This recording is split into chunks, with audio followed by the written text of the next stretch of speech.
Que Deus continue nos abençoando e abençoando a cada uma e cada um aqui. Você que nos acompanha pela internet. Eu quero convidar você a abrir a sua Bíblia no Evangelho de João, acessá-la. No Evangelho de João, nós vamos ler o capítulo 4, e uma parte bem grande do capítulo 4, uma história muito conhecida para bastante gente aqui, a história da mulher samaritana no poço de Jacó, que se encontra e desenvolve um diálogo com Jesus. Então nós vamos ler os 30 primeiros versos. Os 30 primeiros versos nós vamos ler a partir do verso 1 do Evangelho de João, capítulo 4. Eu vou ler, vou pedir para que você, se puder, preste atenção, se conseguir, nessa história, que é uma das histórias mais lindas e mais belas desse Evangelho. Diz assim, verso 1: os fariseus ouviram falar que Jesus estava fazendo e batizando mais discípulos do que João Batista, embora não fosse Jesus que batizasse, mas os seus discípulos. Quando o Senhor ficou sabendo disso, saiu da Judéia e voltou uma vez mais a Galiléia. Era-lhe necessário passar por Samaria. Assim chegou a uma cidade de Samaria chamada Sicar, perto das terras que Jacó dera a seu filho José. Havia ali o poço de Jacó. Jesus, cansado da viagem, sentou-se à beira do poço. Isso era por volta do meio-dia. Nisso veio uma mulher samaritana tirar água. E disse-lhe Jesus: dê-me um pouco de água. Os seus discípulos tinham ido à cidade comprar comida. A mulher samaritana lhe perguntou: como o Senhor, sendo judeu, pede a mim, uma samaritana, água para beber? Pois os judeus não se dão bem com os samaritanos. Algumas traduções dizem, pois os judeus não comiam no mesmo prato que os samaritanos. Jesus lhe respondeu: se você conhecesse o dom de Deus e quem lhe está pedindo água, você lhe teria pedido e ele lhe teria dado água viva.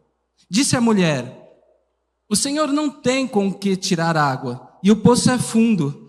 Onde pode conseguir essa água viva? Acaso o Senhor é maior do que o nosso pai Jacó, que nos deu o poço do qual ele mesmo bebeu, bem como seus filhos e seu gado?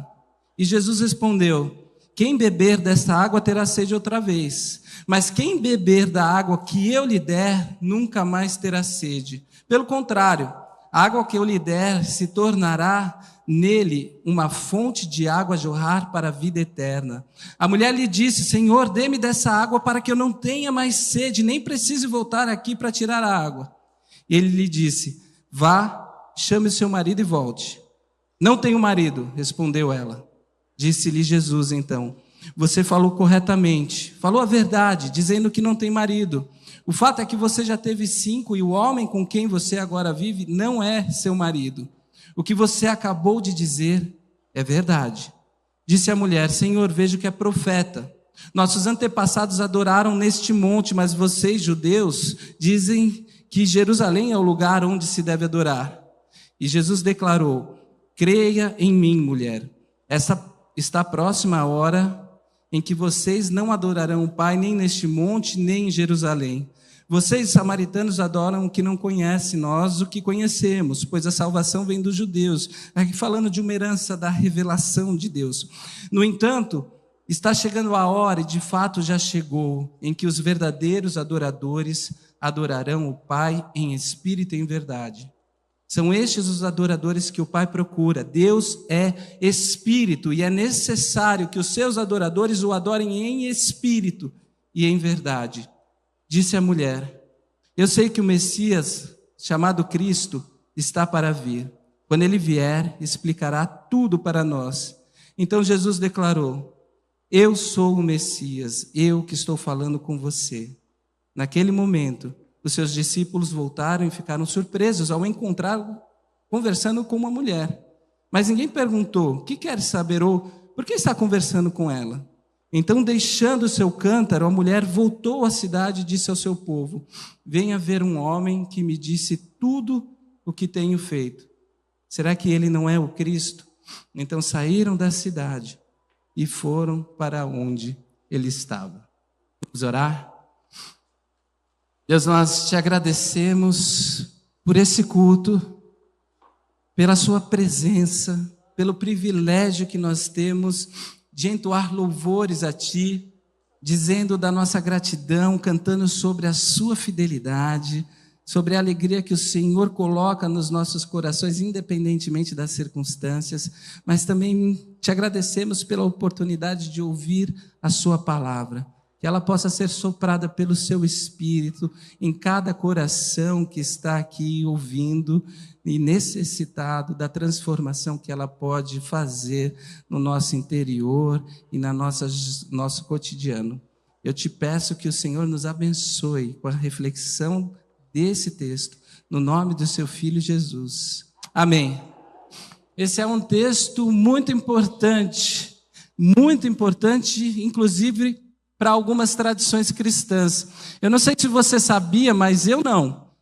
Descobri essa semana estudando esse texto, que essa mulher samaritana, a qual a Bíblia não revela o nome, a ela foi dado um nome pela igreja ortodoxa, a igreja do Oriente, chama Fotina, que significa luminosa, justamente porque eles colocaram essa mulher samaritana no mesmo nível dos discípulos, dos 12 discípulos que representam a igreja seminal, porque ela tem um papel aqui fundamental na experiência e na revelação que ela vive de Jesus como Messias, Salvador, e depois do testemunho que ela vai dar para os moradores da sua vila que voltam a se encontrar com Jesus e se convertem a Ele. Então ela é dita como uma grande discípula, uma pregadora da palavra, uma pastora, para aqueles que acham que as mulheres não podem ser pastoras. Está aqui talvez a primeira pregadora do evangelho, ou dos evangelhos,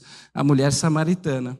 E os evangelhos são interessantes, porque eles narram histórias que são histórias, às vezes, de encontros com Jesus, de diálogos que Jesus desenvolve, mas histórias que têm a ver com as nossas histórias.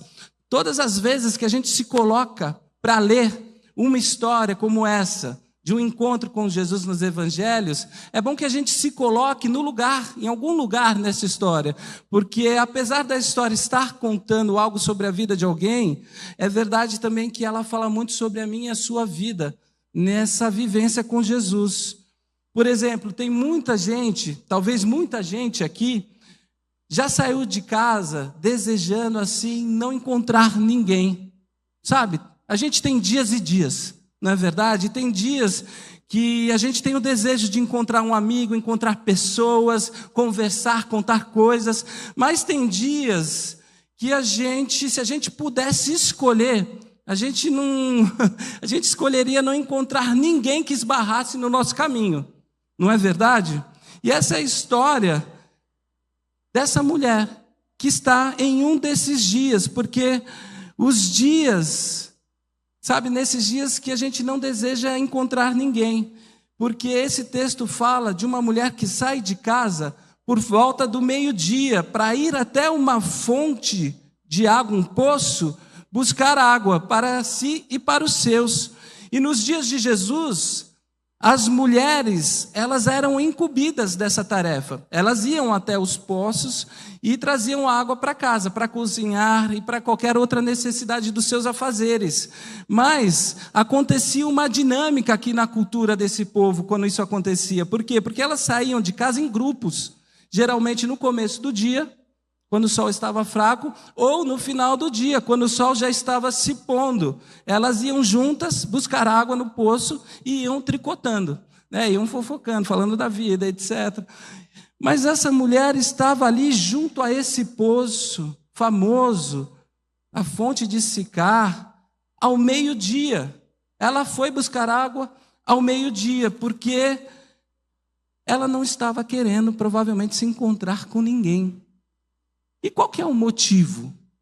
Ninguém sabe muito bem, porque o texto não diz, mas provavelmente Essa era uma mulher que se sentia marginalizada, alguém que inclusive guardou dentro de si coisas que não queria mais compartilhar com ninguém. O texto diz que ela teve 5 maridos, que ela vive com um acompanhante que agora não é o seu marido. E a gente se pergunta o que aconteceu com a história dessa mulher? O que aconteceu com seus ex-maridos? A Bíblia não diz. Será que eles morreram porque eles eram mais velhos e ela provavelmente se casou muito jovem, como era costume da cultura da época? Será que eles adoeceram? Será que eles a deixaram? Porque a mulher não tinha nem o direito de se divorciar, né? E por que ela não se casou com seu companheiro atual? Será que ela não quis? Será que ela foi impedida? Há comentários que dizem que os judeus tinham um limite de casamento para fazer. Será que ela ultrapassou esse limite?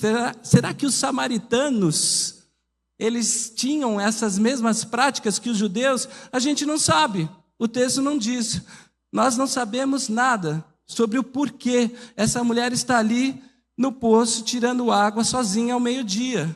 Mas, provavelmente, assim como os nossos comentaristas bíblicos conjecturam em relação à vida dessa mulher, e como nós também pensamos e interpretamos, o seu povo também tinha suas interpretações sobre a vida dessa mulher que se casou 5 vezes e agora vivia com seu acompanhante que não era o seu marido. Então ela era uma mulher que talvez não era considerada correta para a cultura da época, uma mulher que era marginalizada pelos seus concidadãos. E Jesus, e é engraçado, porque essa mulher está ali naquele lugar errado, na hora errada, tirando água do poço ao meio-dia, e Jesus também está no lugar errado. Jesus é um judeu. Só para contextualizar, não sei se todo mundo aqui sabe, mas nessa época há uma tensão muito grande entre judeus e samaritanos. E esse conflito ele tem origem muito antes de Jesus, lá no século 9, antes de Cristo, um processo que se desenrola com a morte do rei Salomão. O reino de Israel ele é dividido entre reino do norte e reino do sul, Israel e Judá. E no século 8, o reino do norte ele é invadido pelo Império Assírio. E o Império Assírio, ele vem com seus colonos, deportam os judeus. Esses judeus começam a se misturar com esse povo e começam a misturar a sua cultura e as suas crenças. E no século 6, o povo do sul, o reino do sul que tinha resistido ao Império Assírio, é levado pelo Império da Babilônia. E olham para o pessoal do norte como traidores, porque eles tinham se misturado à cultura do Império vigente. Vejam, então os samaritanos, por sua vez, que são esses judeus que se misturaram com outra cultura, eles construíram um templo para Deus lá na Samaria, no Monte Gerizim. E ignoraram o Monte de Sião, onde existia o Templo de Jerusalém. E começaram a ter como escrituras sagradas, não mais os profetas e os textos poéticos, mas somente o Pentateuco, os 5 primeiros livros da Bíblia. Então, esse povo que possuía a mesma origem, eles, na época de Jesus, se odiavam e evitavam contato uns com os outros. Mas o começo do texto que nós lemos é muito interessante, porque ele diz o seguinte, que era necessário que Jesus passasse por Samaria. É interessante, porque aquilo que um judeu não queria e não faria, seria justamente passar por Samaria, uma região na qual ele não era bem-vindo, era perigoso até para Jesus passar por ali. O percurso que Jesus iria fazer, do ponto de vista logístico, colocava Samaria como uma região a não ser atravessada.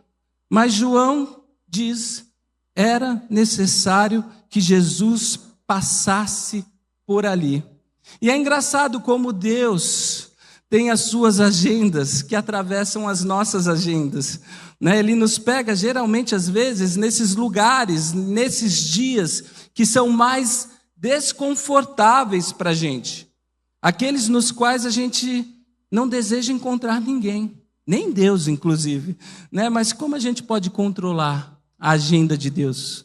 Como a gente pode dizer para Deus que a gente não quer encontrá-lo? Quem pode fugir dele, como diz o salmista, mesmo nos lugares mais improváveis, mesmo nos momentos mais difíceis?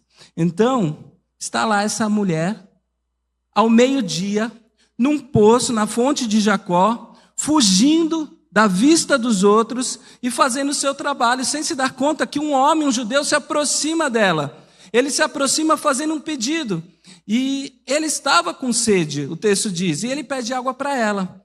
E essa mulher, quando vê que ele é um judeu, ela tem consciência do que está acontecendo. Tanto que ela diz, como você, sendo um judeu, e eu, uma mulher samaritana, como você me pede água?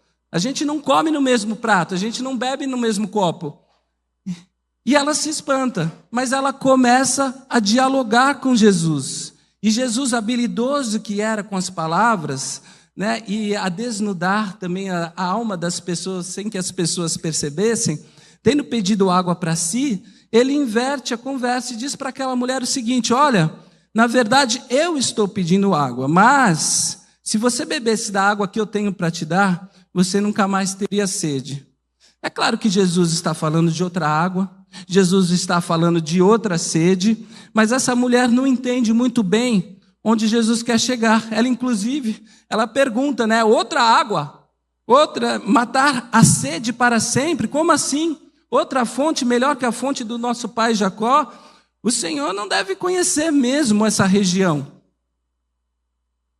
E Jesus avança num diálogo que ele vai começar então com essa mulher, porque não é dessa água que sacia a nossa sede física, que a gente bebe todos os dias, que Jesus está falando. Jesus estava levando aquela conversa aos poucos para um outro lugar da nossa existência, de onde às vezes, justamente, todos nós tentamos fugir.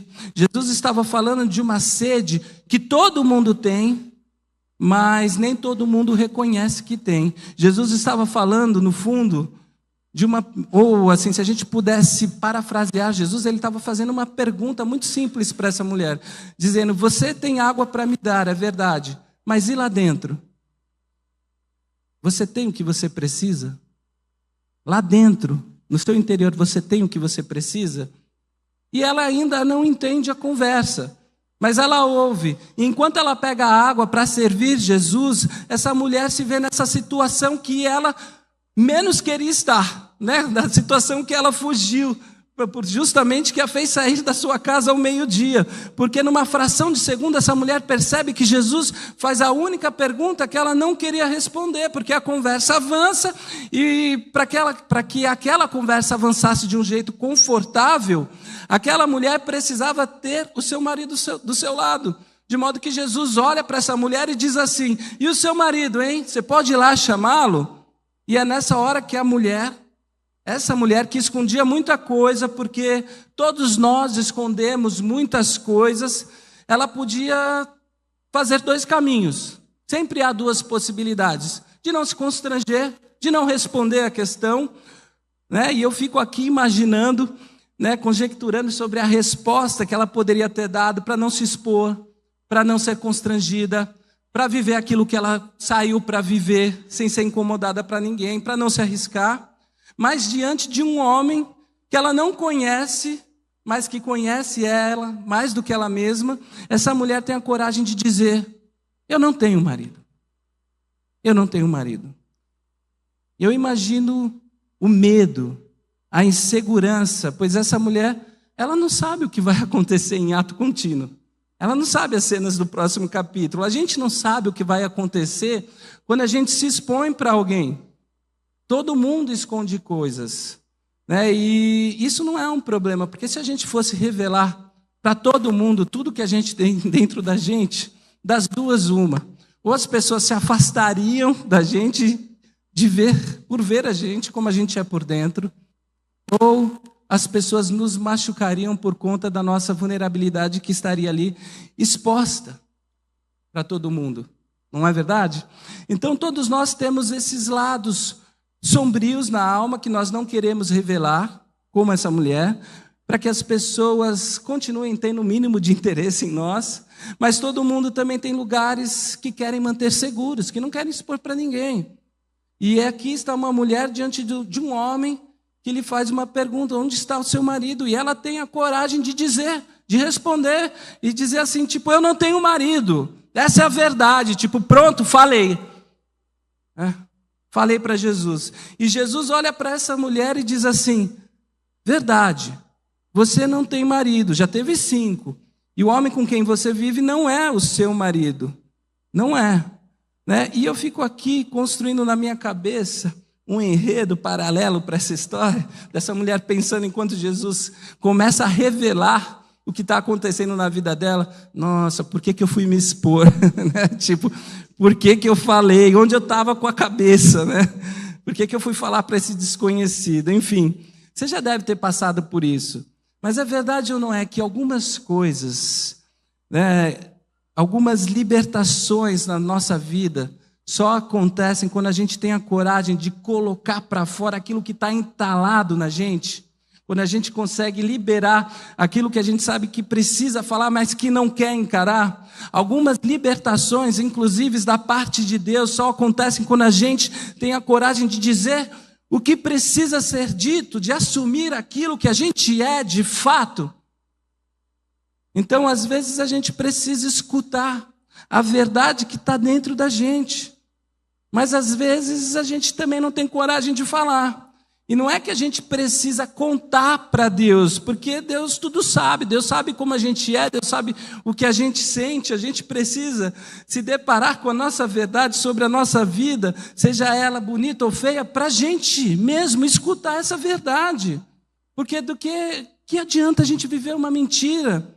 O que adianta a gente ficar fugindo de todo mundo? Do que adianta a gente viver, sabe, indo para a fonte sempre ao meio-dia para não encontrar ninguém e não ser confrontado com algumas verdades que a gente carrega dentro da gente? Observe que em nenhum momento, isso para mim é o mais interessante, Jesus diz para essa mulher que ela vive no pecado, que ela precisa organizar a sua vida. Jesus não diz isso. Mas ele revela tudo o que está acontecendo na vida dela. Jesus é a personificação desse Deus que pega a história que a gente contou, que é verdadeira, mas que transforma essa história com muito mais detalhes e vai contando para a gente a nossa própria história, para mostrar para a gente que ele sabe muito mais da gente do que a gente sabe da gente mesmo. Eu sei que você está me falando a verdade, Jesus diz. Você já teve 5 maridos e o homem com quem você vive não é o seu marido.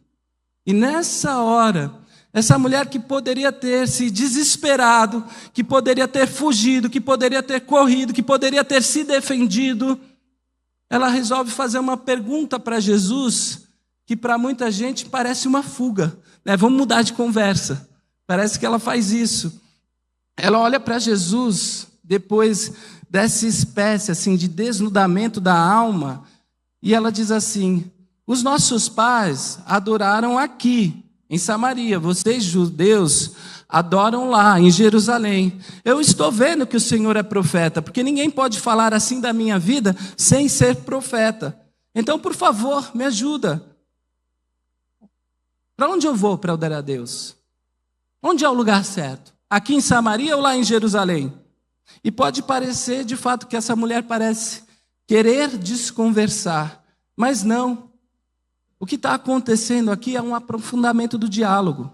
Essa mulher, ela mergulha muito mais fundo nessa conversa, porque ela percebeu que esse homem que está na sua frente, ele é diferente.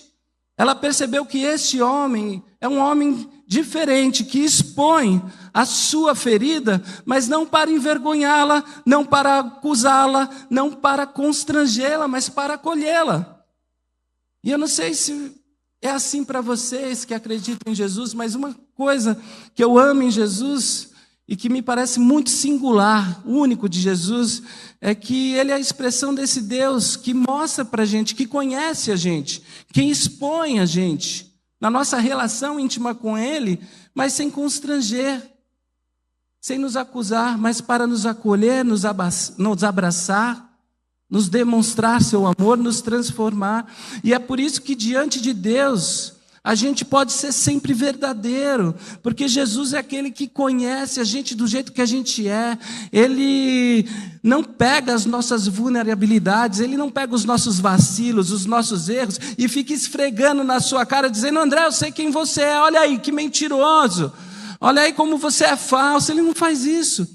Não, Ele me conhece do jeito que eu sou, com todos os meus erros, com todos os meus vacilos, com todas as minhas imperfeições, com todas as minhas vulnerabilidades, com todos os assuntos que a mim me são muito sensíveis, mas Ele não se afasta de mim. Ele não me acusa com um dedo que me afastaria dele. Não. E eu tenho a sensação de que, de fato, aqui essa mulher, ao ler esse diálogo, ela está se sentindo um pouco mais abraçada por Jesus, de um jeito santo, de um jeito puro, de um jeito correto. Ela encontra em Jesus aquilo que ela não encontrou em nenhuma de suas companhias. Ela se sente confiante, ela se sente confortável, e por isso que, ao tocar nesse assunto de afeto, de amor, de acolhimento, de olhares dos outros sobre a sua vida, Jesus revela nessa mulher um desejo maior que está lá no seu interior, um desejo maior do que o desejo amoroso que pode se ganhar ou se perder ou se transformar nessa vida, um desejo de amor absoluto que somente um absoluto pode preencher, que é Deus. E é por isso que ela diz, nesse momento do diálogo: eu quero me encontrar com Deus. Só me diz para onde eu vou. Eu vou para o templo que está aqui em Samaria, no Monte Gerizim, ou eu vou para o templo que está lá em Jerusalém, no Monte Sião? Me diz para onde é que eu vou, porque eu quero ir até lá. Eu quero ir até lá e falar com Deus. Me diz qual que é o lugar onde se encontra Deus que eu vou. É isso que ela está perguntando. E é engraçado, né? Porque quando a gente sabe que tem que fazer aquilo que a gente tem que fazer, a gente às vezes não calcula mesmo distância, a gente não mede esforço. A gente diz e fala assim: me fala que eu vou resolver esse negócio. Me fala onde é que eu vou lá. Se é para organizar minha vida, se é para colocar as coisas no lugar, se é para ajeitar o que eu preciso ajeitar, me fala o que eu tenho que fazer, que eu vou fazer. A gente age assim também, porque tudo que custa esforço da gente é muito relativo, porque vai ter a ver com a percepção da importância que aquele negócio tem para a gente, né? E olha o que está acontecendo. Da mesma forma que Jesus, um judeu, sai do seu território e entra na Samaria, vai até Sicar, na fonte de Jacó, para se encontrar com uma estrangeira samaritana, essa mulher está dizendo para Jesus que ela está disposta a sair da região dela, ir até Jerusalém, no Monte Sião, se for preciso, para encontrar Deus.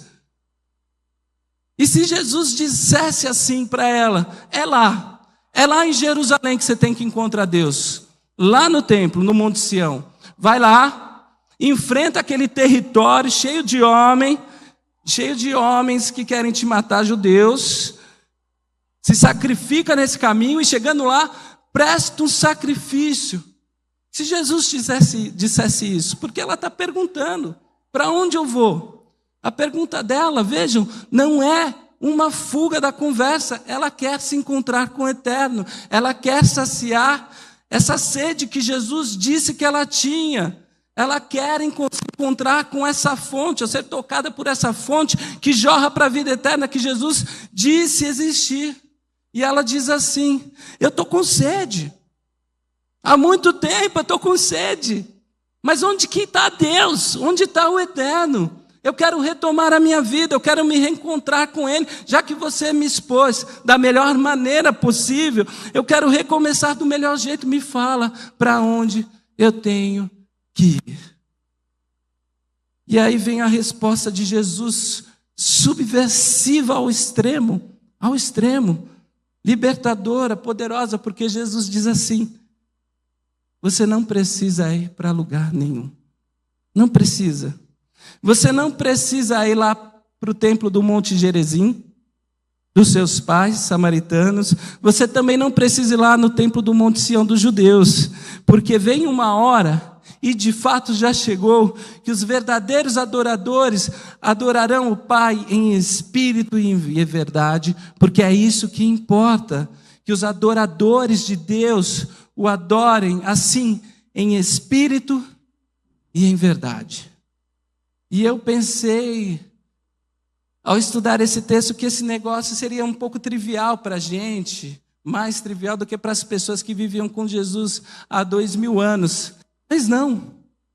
Assim, porque é uma subversão da subversão que Jesus está fazendo aqui para essa mulher e para esse povo. Porque o que Jesus está ensinando para essa mulher é que para ela se encontrar com Deus, ela não precisa ir para prédio nenhum. Ela pode somente se ajoelhar onde ela estiver e se encontrar com o Eterno que está ali, porque Deus está aonde a gente está. Ele é Espírito, Jesus diz. Ele é sopro, Ele é Espírito vivo. Ele já tinha falado isso para Nicodemos no capítulo anterior, no capítulo 3 do Evangelho de João, dizendo: o Espírito de Deus, ninguém sabe para onde vem, sopra para o norte, sopra para o sul, ninguém sabe de onde vem nem para onde vai. Ele é Espírito, isso é, nenhum lugar, nenhum templo pode reter Deus, nem monte, o templo do Monte Gerizim, nem o templo do Monte de Jerusalém, não retém Deus. Veja como é revolucionário. De modo que se a gente tem a consciência de que Ele nos desnudou na nossa alma, revelou quem a gente é, e mesmo assim nos abraçou, nos acolheu com seu amor e com a sua graça, onde quer que a gente esteja, a gente pode demonstrar os nossos medos, a gente pode demonstrar, falar dos nossos erros e render a Ele todo o nosso coração, dizendo: Senhor, eu entendi que eu estou aqui, e aqui, o meu coração, esse é o lugar do seu altar, esse é o seu verdadeiro templo, é aqui, agora, no meu coração, que o Senhor se manifesta, e é onde eu posso render a Ti a minha adoração. Agora fala a verdade, Jesus simplifica a nossa vida, Ele simplifica a nossa vida. Imagina você, num sábado, vamos pegar um exemplo prático aqui, que eu gostaria de falar com muito carinho, mas vamos pegar você num sábado, final da tarde, você dirigindo para a sua casa, de repente você descobre que você tem que falar com Deus, tem que falar com Deus, eu tenho algo imprescindível para falar com Ele, tem que ser agora. Você descobre essa sede no seu interior para falar com Deus, e você se dirige aqui para o Templo da Cachoeirinha, mas você chega aqui no Templo da Cachoeirinha, às 5 horas da tarde do sábado, e está acontecendo um encontro de casais. O templo está enfeitado como uma discoteca. Aí você fala: não dá para falar com Deus aqui. Entende? E aí você fala: eu vou amanhã. Amanhã seu chefe te liga e fala: é domingo, você vai ter que vir trabalhar no domingo.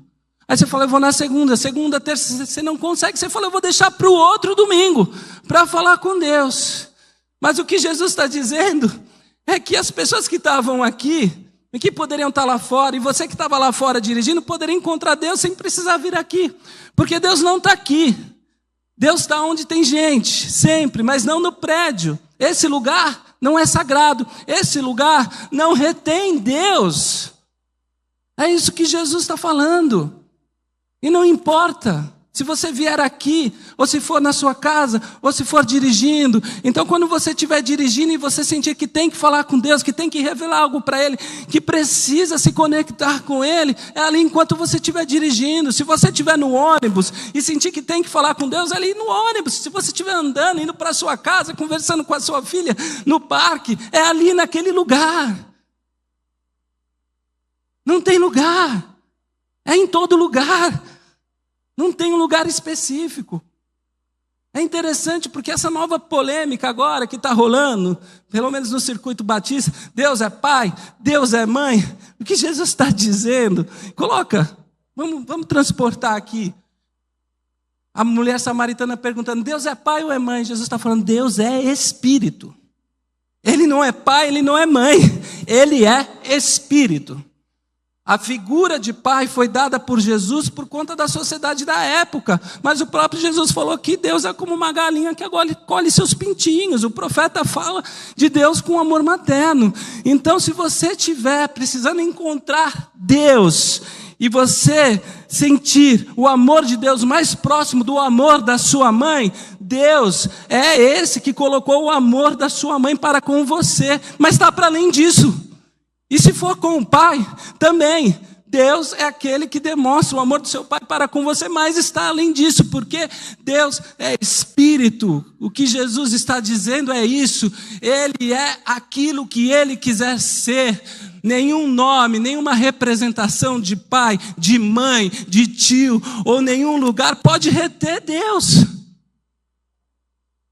Então a gente às vezes fica preso, como essa mulher, discutindo o sexo dos anjos, às vezes, né, falando se é pai ou mãe, quando Deus fala, não, é espírito.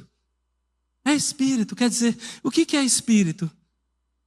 Quer dizer que ele é aquilo que ele quiser ser. Quando Moisés pergunta para Deus, quando Deus manda ele falar com o faraó, ele fala, mas qual o seu nome? Ele fala, eu sou aquilo que eu serei. Eu sou aquilo que eu quiser ser.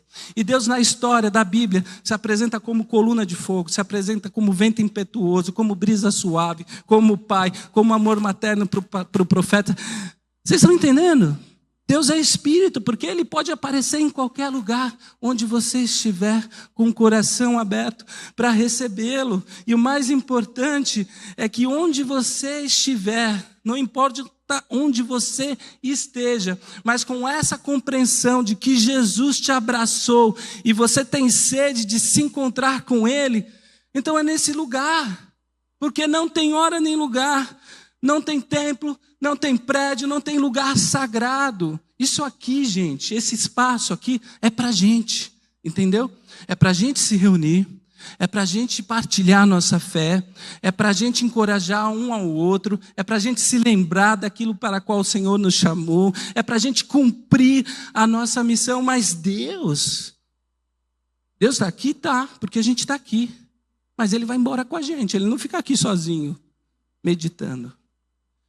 Ele vai embora com a gente, entende? Deus está em todos os lugares. E essa mulher, então, ela fica tão impactada com essa revelação de Jesus, vejam, que ela resolve correr para a cidade. O texto diz detalhe interessante, ela larga o cântaro, o balde dela, que ela estava tirando água do poço, ela larga, não dá água para Jesus, não leva água para a cidade. É muito interessante porque ela que recebeu desse amor, bebeu desse amor, ela se torna também agora portadora desse amor. Ela não precisa mais daquela água que ela está buscando, porque esse amor está começando a jorrar para dentro dela, essa fonte de água viva. O dia começa com ela tentando fugir da cidade e das pessoas, e termina com ela correndo ao encontro das pessoas e da cidade. E se torna a primeira pregadora do Evangelho. Porque ela vai dizer, eu conheci uma pessoa que disse tudo o que eu tenho feito, tudo o que eu tenho vivido. Ele pode ser o Cristo. Vão lá, vejam. E começa a testemunhar da experiência que ela está tendo. Não é incrível essa história?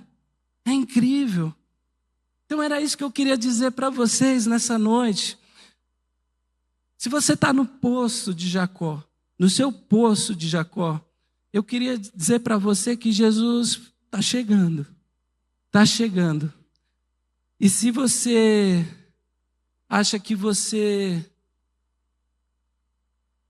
ou se você está procurando esse lugar do meio-dia, onde não tem ninguém, sabe? Procurando esses momentos onde você não quer falar com ninguém sobre determinados assuntos, saiba talvez que é justamente ali que Jesus ele vai vir te encontrar. Porque o texto diz, é necessário que ele passasse por Samaria. Ai, Deus, para Deus é necessário passar pelas nossas Samarias. Não é verdade? Ele passa pela nossa Samaria, esse lugar indesejado, esse lugar perigoso, esse lugar que a gente evita, esse lugar da fuga, esse lugar onde a gente vai justamente para não encarar aquilo que a gente precisa encarar, e ele vai até lá, porque Jesus é essa fonte de água viva, a fonte de água viva que corre para a vida eterna. Veja, Jesus não é um poço, uma água empoçada. É legal porque a tradução de água viva é água corrente, sabe?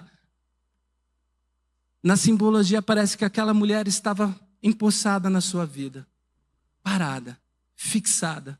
E Jesus coloca a vida dela em movimento com essa experiência. O rio que corre é diferente de um poço de água parada. O rio que corre em Jesus, que jorra no nosso interior, nos coloca novamente em movimento de vida. Aquela mulher que estava fugindo de tudo e de todos, agora vai se encontrar, porque se encontrou com Deus em espírito e em verdade. E eu acho que essa é a experiência do Evangelho. O Evangelho faz isso com a gente todos os dias, não é só quando a gente se converte. Todos os dias, Jesus devolve a gente para uma vida, ou para a vida, de um outro jeito, de uma outra maneira. Então, quando Ele se revelar para vocês nesses dias, sabe, onde você não quer encontrar ninguém, onde você estiver nesse lugar indesejado, não foge não. Quando Ele te pedir água, e quando Ele disser o que está acontecendo, né? Então, fale a verdade. Expõe aquilo que você precisa expor. Ele não está para te julgar, Ele não está para te culpar, Ele está para te acolher, para te transformar. Talvez seja nesse dia que você vive uma experiência com Jesus. Então, ouça o que Ele tem a dizer, mostre a verdade para Ele, abra o seu coração e receba das suas mãos, das mãos do Cristo, essa água viva que Ele tem para te oferecer. Ele te conhece mais do que você mesmo. Isso pode parecer às vezes perturbador, né? Mas na verdade é muito libertador. Que maravilha que Deus me conhece mais do que eu mesmo, sabe? Porque tem coisas em mim que eu não consigo decifrar. Tem coisas que eu não sei porque acontecem ainda. Eu não tenho respostas para tudo. Mas eu sei que Deus entende mais a mim do que eu entendo a mim mesmo. Isso é libertador, porque eu posso confiar nele. Eu não preciso pretender ser absolutamente diferente daquilo que eu sou para me expor e para viver essa experiência com Jesus. Essa mulher vive um milagre. Ela sai correndo e diz para a cidade: ele sabia quem eu era. Ele disse tudo o que eu tenho vivido, mas ele não me rejeitou. Ele me ofereceu uma água que saciou minha sede, me abraçou. E eu estou dizendo aqui para vocês também, que tudo que eu experimentei, vocês podem experimentar. Está chegando o dia, Jesus disse, e de fato já chegou. Eu acho que esse dia é cada dia. Esse dia é agora, é hoje, onde a gente pode se encontrar com Jesus, com esse rio de água viva que nos coloca sempre em movimento e que, mesmo nas nossas fontes, nesses lugares isolados, indesejados, sensíveis às vezes, Ele pode transformar aquela água parada em uma água que dá vida e jorra para a vida eterna, como Ele diz. Que Deus te encontre na sua fonte de Jacó, essa é a minha oração. E que você saiba que onde você estiver, Deus está lá. A mão dele está lá te alcançando. Não importa se você saiu para não ver ninguém, nem Deus. Ele está lá. Está lá, tentando dialogar com você e fazer com que a sua vida volte a ter um movimento de salvação, de amor, de paz, que essa água e esse rio trazem para a gente. Amém? Amém.